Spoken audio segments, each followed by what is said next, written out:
former chairman of this organization, so I'm going to give him a hand. He's going to do our introduction. Hola, mis amigos. How you doing? When they said they're going to have Ed Silva come and speak, I said, well, let me announce him. I want to do the introduction of Ed because he's a friend of mine. He's a great guy, and Ed's going to bring. And the funny thing about it is, I was talking to this a little bit earlier. We have all this staff here from City Hall. So if you want to steal from City Hall, what Zisman said, go do it now. Nobody's there because they're all here at lunch with us. But we got great support here. We got the manager here with us, Rob Williams. And we got staff. We got Chen here, and we've got Darby's here. We got all kinds of people here from the staff that's supporting what's going on. And there's a task force that they put together. We're going to talk about this downtown development situation that I'm on his task force also. There's a lot of other people that he's going to bring up a little bit later. And it's very exciting what's happening in our community and the future that brings, and that's what Ed's going to talk about. But the reason I wanted to introduce this for two reasons. Number one, and he's got a big bio, and he's got a tremendous background. He's an architect by trade. But the biggest thing that I want you to know is he is our neighbor. He lives real close to me, just towards Oak Cutler, just down 168. He's our neighbor. He loves Palmetto Bay. He's part of Palmetto Bay. He's ingrained in Palmetto Bay. He's had this vision forever, and he's coalesced different people around this particular vision. A, he's one of the good guys.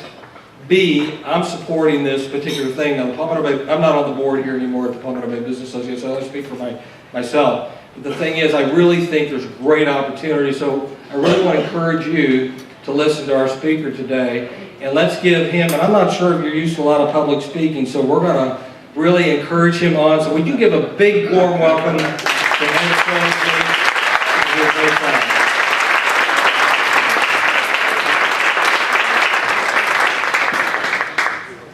Good afternoon, everybody. Thank you, James, for the presentation, and thank you to the Palmetto Bay Business Association for having me here. I really appreciate the opportunity to do so. I am not a public speaker, so forgive me as I go through this, and I hope I don't bore you all, but we'll try to get through this as quickly as we can. Again, I'm Edward Silva. I'm the Director of Building and Capital Projects. The Manager's Task Force is looking at trying to redevelop our downtown area, and we have about 40 neighbors and residents and business owners that are part of this group.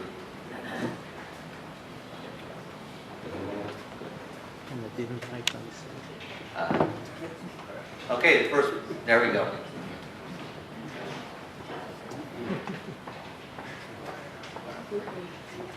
Oh, this is a really good start, isn't it? We want to start off by saying that the urban patterns of the future are dependent on decisions that we make today. What you see around where our downtown Palmetto Bay is was decided many years ago.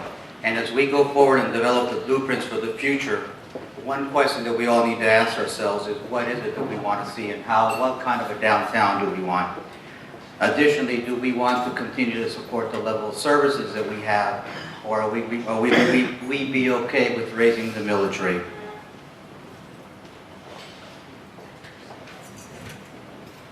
First question I have, and by a raise of hands, how many of you all know where downtown Palmetto Bay is?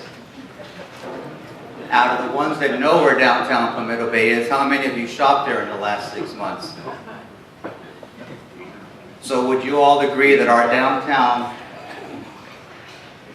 we all agree that our downtown is stagnating, or is it in decline? The real reality is that our downtown values have dropped 5% in the last year. We're only one of 5 communities with a declining tax base. The others are Homestead, Apalaka, North Miami, and Hialeah. Is that what this real village really wants to be, and is that where we want to go in the future? What our neighborhoods look like now is a nice, quiet residential community, nice tree-lined streets, nice houses. We've done our jobs in taking care of the parks. That's why we're at the Village of Parks. We've done a nice house protecting our residential values. But what you see behind us now is what our downtown looks like. It looks like it's time to invest in our downtown corridor. So how do we go about to transform our downtown? As you look at these images that are behind me, ask yourselves, is this what you would like to see our downtown look like? Is this a vision that everybody could get behind? And if it is, and you doubt that it can happen, then I would stipulate that you ask yourselves how City Place in West Palm Beach happened when that was a bankrupt city 10, 15 years ago before they built it out, or even closer to home, how did Midtown and Wynwood happen in the last 5 or 6 years. We do it by redesigning our streets. That's the government's role. We need to invest in our infrastructure. Sorry. You take a street like this and we guide our growth, we ensure that we make it viable for the private developer to come in. We welcome business back, which is something that we have neglected as a city. And we ensure that our street patterns and our landscapes make it a welcome environment, a welcome and pedestrian-friendly environment for all. We implement codes that encourage mixed-use development and promote growth. We redesign our street patterns, we beautify our public spaces, and we implement strategies that will promote growth. With this way, we will create a vibrant community hub, a destination that we all can be proud of. The question is why? Why do this now? Well, one of the reasons to do it is to revive and beautify our downtown. We haven't done anything and we've been very stagnant in doing that. It'll provide better opportunities for the small businesses to succeed in their local communities by driving up traffic, by driving up pedestrians to will be willing to come into your shops. It'll increase the tax revenues from mixed-use developments rather than raising the millage rate. It'll diversify our current rates, our current revenues. It'll improve the quality of life, and it'll protect our existing neighborhoods. We will be guiding our growth to our downtown corridor, and we will ensure that there will be no encroachment in any one of the residential areas that we all live in, and we want to ensure that that stays. It's one of the reasons why this council passed our ordinance that's called neighborhood protection. The real question is why not? If we don't do it, is this the path that we're on? Are we going to end up in a place that's derelict and abandoned? Or do we want to create a place that looks like City Place and or South Miami? The question isn't why not, but the question is why not improve our living environment? Why not provide a livable and walkable environment for the residents to go to? Why not provide an alternative living, shopping, working environment? Why not provide alternate transportation modes? And why not utilize government to help jumpstart the revitalization? There is no developer in town that would want to come in here unless they're sure and they can serious that the government's forging ahead and doing the right steps and investing in it, and running government as if it was a business and investing in that business and investing in our future by investing in our infrastructure needs. So the mixed-use experience has all elements. The goal is a community and social living place. The components are educational, commercial, living residential, cultural, recreation, which we have some of the best parks in the county, employment centers, and lastly, civic and healthcare. This village, under the former mayor and under the former council, took the first initial steps by building our village hall downtown. That village hall was a cornerstone for our downtown. That's the first initial investment by this government in our future. Now let's look at some case studies. In the back, in the corner, there'll be some of this case studies for you to look at. In Sarasota, and I'm trying to hurry it up because I don't want to lose you all, but in Sarasota, the only thing I really want you to look at is a single-family residence brought the village $8,000 in taxes on a yearly basis. Mixed-use low-rise brings it $100,000. Mixed-use mid-rise brings it $800,000 per acre. This is the type of things that we all can get under. We've looked at it also for a very preliminary area in Palmetto Bay. The first 3 blocks from 184th Street, both east and west of Franjo, and the numbers astounded us. Right now, the village collects $19,600 in taxes from that area. If the mixed-use projects that we're promoting come, it'll bring us an astounding $1.5 million in tax revenues. That's the equivalent of 25% of what we collect today. This has been done and proven in cities all across Florida. So this is not something that's new and unique. And eventually the slides will cooperate. From Meisner Park in Boca Raton, to Sarasota, to City Place in West Palm Beach, to Mary Brickell Village, to Midtown Miami, to Delray Beach, Las Olas in Fort Lauderdale, and in South Miami. The result speaks for themselves. It speaks about quality of life, and it speaks about providing a destination for all of us to get in behind. This is not FFIC magic, it's vision and hard work.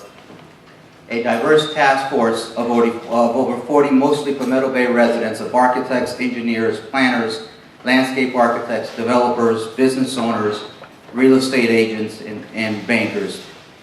That is what the task force is. They're dedicating their time and efforts, your neighbors that are in this room with you as well, to ensure that this works. We also have a committed council. We have a committed administration, as every single director is involved in this effort. The manager's task force, and I work with some of the best people in town. They all are pulling their weights and helping us get there. We have an involved community. And lastly, it takes every last one of us to make this a success. Now, very quickly, I'm going to show you a video from our policymakers.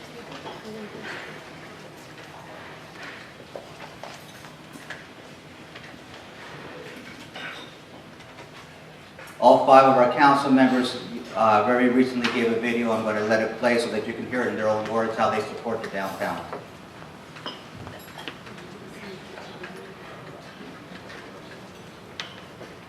One of the projects or initiatives that I have that is getting full steam right now is the task force that's examining the FT&I or Franjo Triangle and Island area and our zoning on the US 1 corridor. And this initiative in the long run will help our tax base grow without impacting our residents. If we can increase that spread so that commercial brings in 30%, or maybe ultimately in years to come, 40%, we're looking at a very positive tax base that then illustrates that we will have better commercial, we'll have better business services in our community for our residents, but the tax burden will be taken off the shoulders of our residents. The downtown Palmetto Bay area, which is typically referred to as the Franjo Triangle area, or the Triangle, we built the village hall there a few years ago as the first step in a plan to improve the neighborhood in general.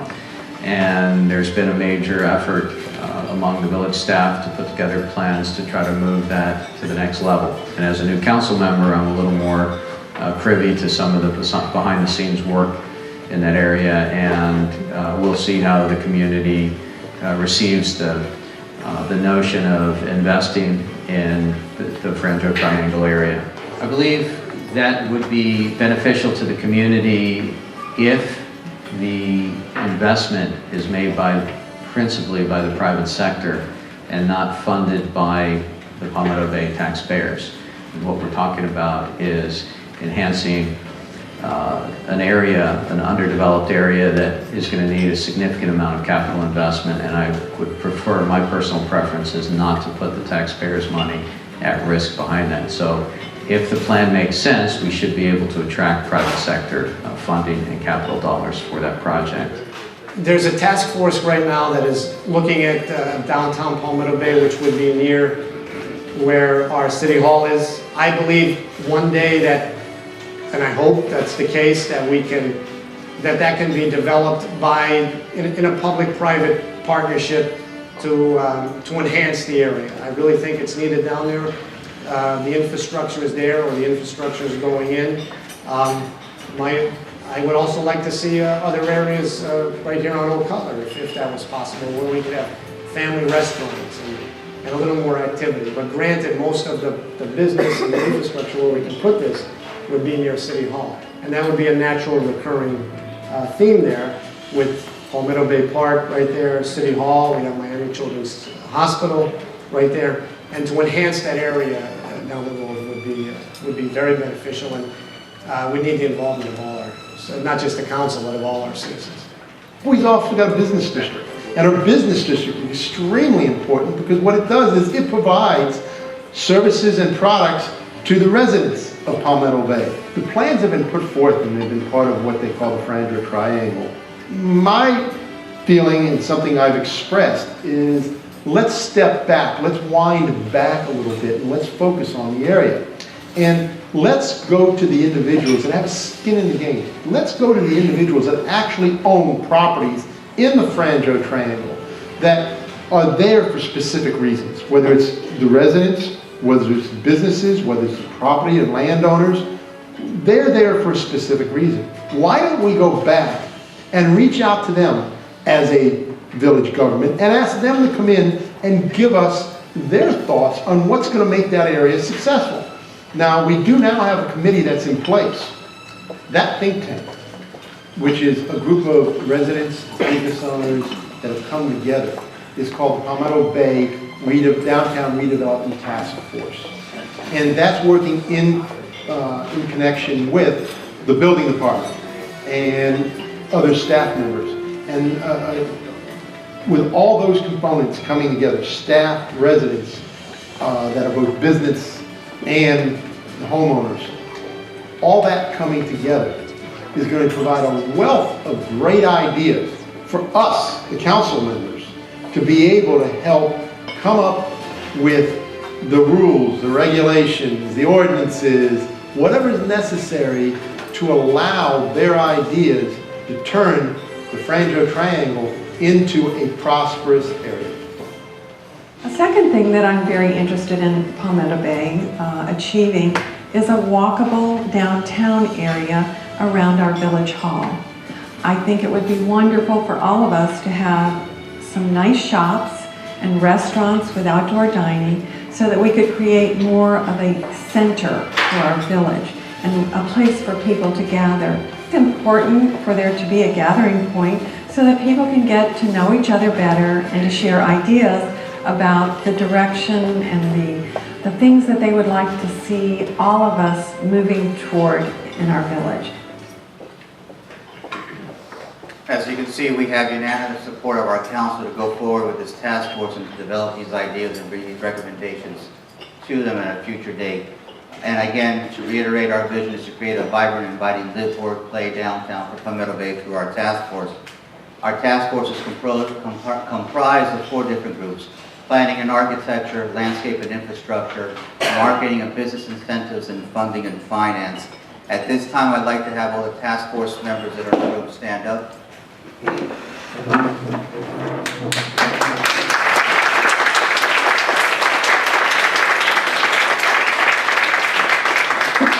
I would also like to have Stanley Stanchik and David Sisman come up to the stage for 1 minute.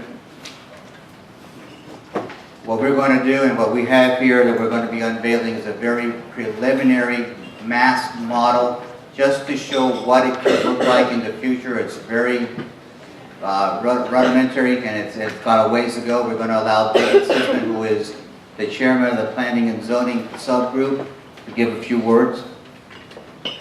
And, oh, I'm sorry, give me 1 second, I missed one thing. What is the impact for you, the business owners of Palmetto Bay? It'll be an opportunity for small businesses to succeed by increasing a customer flow and a customer base.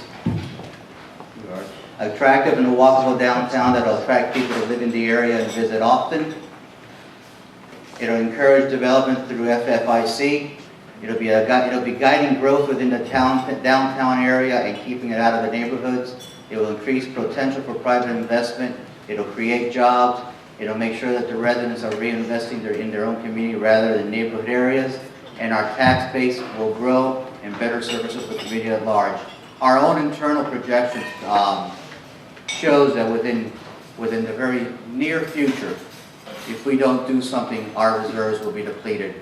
And if our reserves are depleted, the only thing that's left is to raise taxes. The only thing that we can do, the only thing that we can grow is our commercial sector. This is our lifeline. This is what we need to do to ensure that this village can continue to maintain the low millage rate that it has today. With that, I'm going to let Mr. Sisman say a few words about the model as he's unveiling it, and I really want to thank you for your time, and we'll have some questions afterwards if you want to ask them.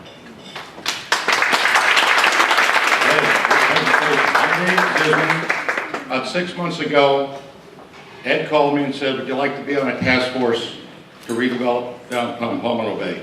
And I said, for what city? Palmetto Bay doesn't do this kind of stuff. He goes, no, we're serious. We're going to redevelop downtown Palmetto Bay. I said, Ed, I'll do it on a couple conditions. One, we need council support. I don't want to waste my time. I want the council to get behind this and make sure this thing is funded and done properly. I need support by the manager who has put the task force together. They call it the manager's task force for a reason. I want community support, and I want the neighborhood surrounding or abutting the non-residential areas to be protected. We're not going to put big buildings next to residential properties. We need buffering. We need some consideration, or a lot of consideration for the residents. All of those things have come true, and it's amazing to me how the pieces of the puzzle have all worked. I'm going to invite everybody up to come take a look at this model. This is epic here, folks. This is what Palmetto Bay could be in the near future if we all get behind it and fund it and give the people that are going to develop it all the tools needed to do it right. The future is right here. Our tax base is going to go through the roof, just absolutely through the roof. The residential folks are going to get tax relief, probably even tax cuts if we can do this right. So my good friend Stanley Stanzik here has built this model, and please come up and take a look at it.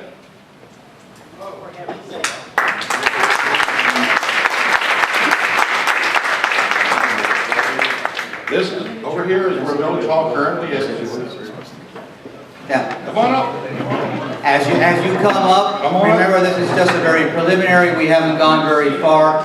But the very first thing that I want you all to realize and notice, and you can see it in the pictures in the background, is that we are going to be creating a linear park. We're proposing to create a linear park from 168th Street all the way to 184th Street, which will tie into Palmetto Bay Park. The reason for that is going to be the buffer between our residential and our commercial growth. The white buildings that you see on the slide and the white buildings that you see here in the mass models will be stage one. That is the initial area that we're going to be developing. And the second areas is all everything else that you see in gray. With that, I will also be able to say that we are set up some developers that are going to be coming in. We've had preliminary talks with the Lennars and the Related of the world. Miami Children's Hospital is going to be embarking on on an expansion of their place. We've also had preliminary conversations with FIU and other colleges to see if they would like to have a presence in Palmetto Bay. This is where we're going. This is the future. I hope you all enjoy it, and I hope you all can get behind it and be supportive of it. And please let your council people know what you think of it. Thank you.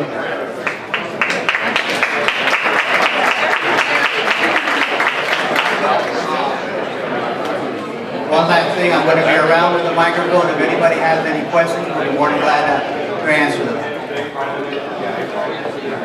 Does anybody have any questions? Yeah, it is. Actually, because you can visualize it.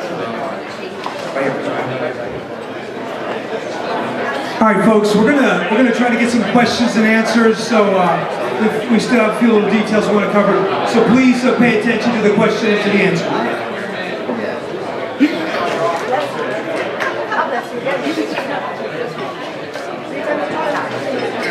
Thank you very much for this presentation. Everybody try to pay attention. This is important. Thank you for the presentation. I have a few questions for the task force. Before I really, express my opinion. The first one is, what is the budget of this? How much will it cost? Number one. Number two, what is the return on the investment that you're planning?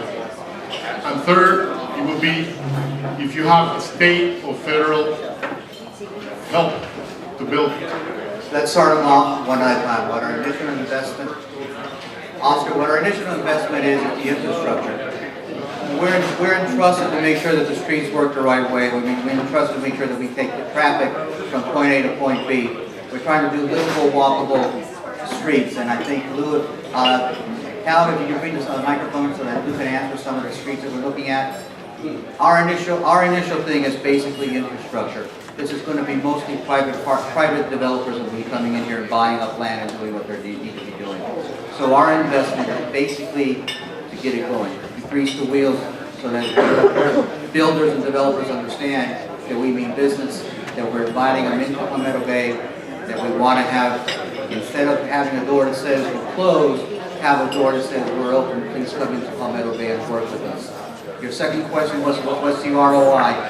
The best way that I can put the answer to the ROI is, if we don't do something, everybody in this room is going to be looking at double their tax bill within 5 years.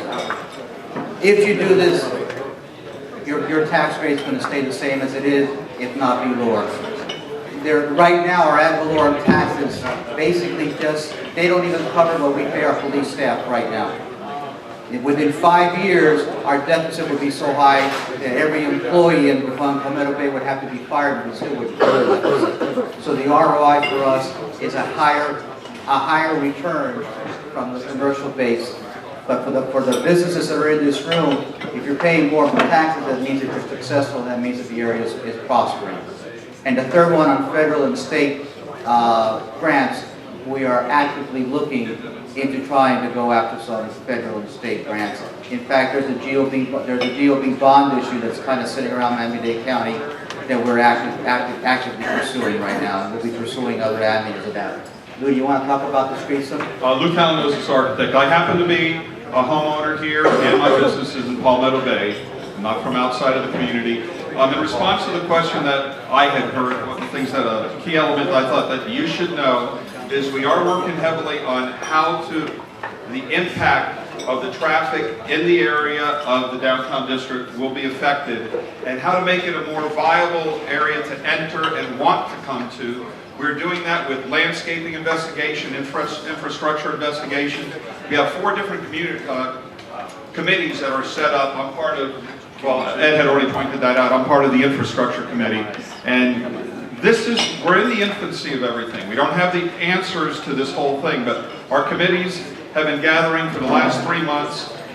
We are committed to this for a year, and the whole process is not absolutely defined, nor is the financial commitment, whether it's from our communities or from our community, or whether the financial commitments will be coming predominantly from the private sector to make this whole thing happen. It will be looked at heavily to come from the private sector, not merely out of your pockets, our tax bases. I served on the charrette many years ago, which kind of laid out a very similar plan. But we didn't really get the action that we thought. I think the folks that participated in the charrette thought they'd get from that plan. What is different now that gives you, what's a different aspect that you're going to bring to the table that's going to make things happen? I've always thought the area should be vibrant. I don't know why it isn't. Well, it absolutely should be vibrant. In fact, the fact that we only had $2 million in commercial activity last year, and Color Bay had in the mid 20 million, and Palmetto Bay had about 17 to 20 million, so that you know that we're the hole in the donut. There's a couple of reasons that it didn't happen the first time around, Tom. One of the reasons was that we didn't have the infrastructure. Miami-Dade Water and Sewer still had not built out all their sewer lines and all their water lines. In fact, the third phase of that project is going to be completed by the end of this year. That's number one. The charrette process the first time around was a great first step. It showed what the potential for this area was. However, there were certain things and certain fundamental mistakes that were done in that if you look at what the original charrette set up, it didn't make it economically feasible for any developer to come in here and buy it. Our lands are not cheap enough for you to come in and buy it and take a chance, and they're not expensive enough like the Coral Gables that it doesn't really matter what your land cost is, because you know you're going to get it when you sell your residential unit. So what we're looking at is absolutely everything from A to Z. We're looking at the charrette. We're seeing the things that are in the charrette that are not working properly, and we're trying to improve them and make this more of a holistic look at the whole thing. One of our task force members, who also works for the county, said this is the first time he's ever seen any one of these look at every single component, from traffic and infrastructure, from funding and finance, to make sure it's attractive to the people to come in and invest, and to make sure that the planning is there. There are planning studies all over the place. You all looked at it in 2003, 2004. Prior to that, Commissioner Moss looked at it in 2001. Prior to that, Commissioner Moss looked at it in 1992. The majority of these plans end up in somebody's drawers and they never see the light of day again. This time we're trying to make it so that developers will follow it and will come in. Any other questions? Thank you. And I want to thank Tom David. He at one time was the chair of the Charette Committee, and I think the Charette worked very well, and we had the zoning district that went in, and obviously the infrastructure is going in now. But my question is, this is dependent upon a lot of properties turning over for higher and better use. Do you have willing sellers lined up that are going to allow the use of the properties to change and will allow the investment, or is this going to stay stagnant for lack of a willing seller? Gene, the market's going to dictate that. You want to answer this, Commander? Absolutely. I'd like to respond. Thank you, Mr. Former Mayor. Great question. The issue of willing seller obviously will be an individual one as we move forward.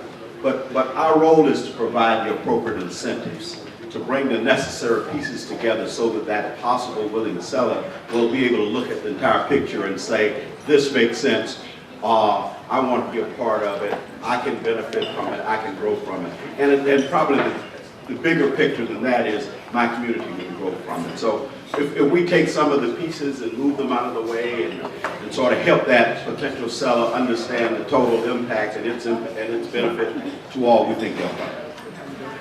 I'd like to also give you a response to that, Gene.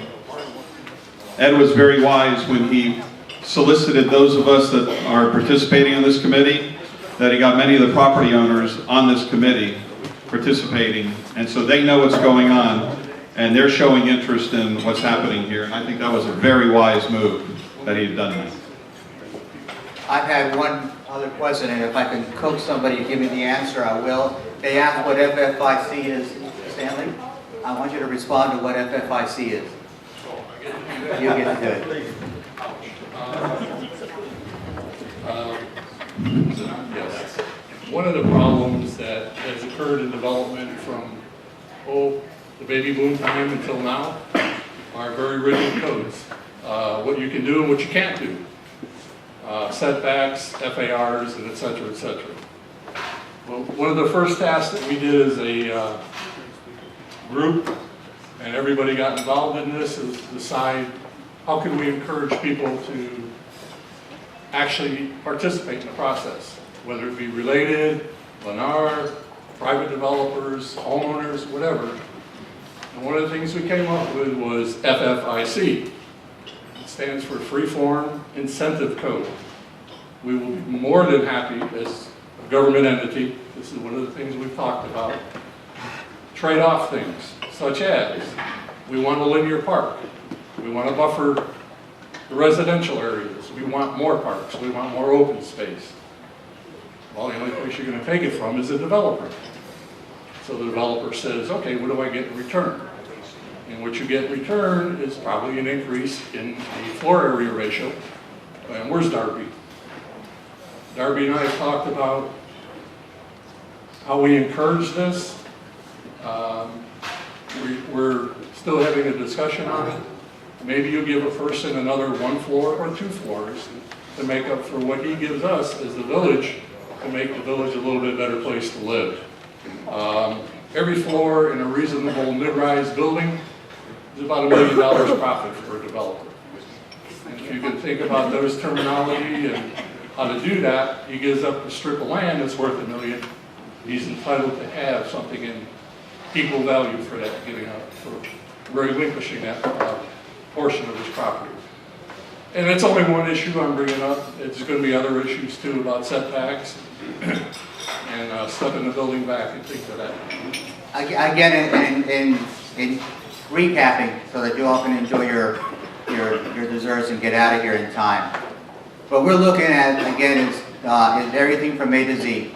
We want to ensure that we can have, instead of at-length transactions with the developers and the people that are going to be coming into our downtown, we want to be their partners.